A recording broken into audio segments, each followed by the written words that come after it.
Alléluia. Amen. Et le matin, je me réveille en forme. Et non abattu. Quand on te réveille le matin, tu es fatigué. La nuit, je ne sais pas ce que tu as fait. Tu étais maçon, je ne sais pas, pêcher la nuit. On te poursuivait toute la nuit. Tu faisais téter les enfants la nuit. Tu avais un mari la nuit. Vous savez qu'il y a des gens qui ont des maris. Le matin, il se réveille.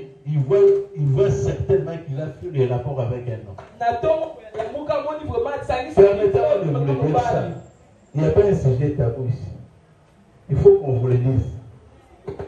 Il y a des gens, il y a des mamans et des filles. Quand ils se réveillent le matin, ils voient vraiment qu'elle a tété les enfants.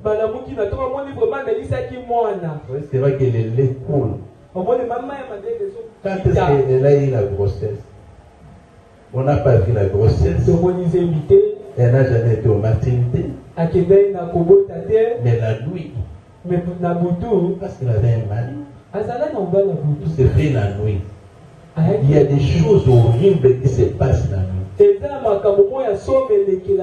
si tu es avec Dieu, toi tu ne verras pas ces choses-là. Tu vois, les gens vont te dire que moi, quand je dors, je sens, on va me poursuivre, les soldats vont poursuivre. Mais celui qui est avec Christ, quand il se réveille, moi je ne vois pas ça. Les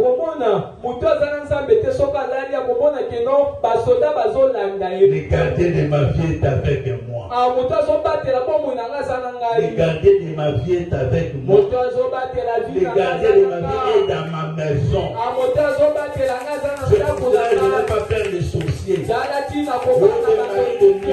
Oh, les femmes de nuit. Je ne sais pas moi le travail de nuit. Chez moi, ça n'existe pas.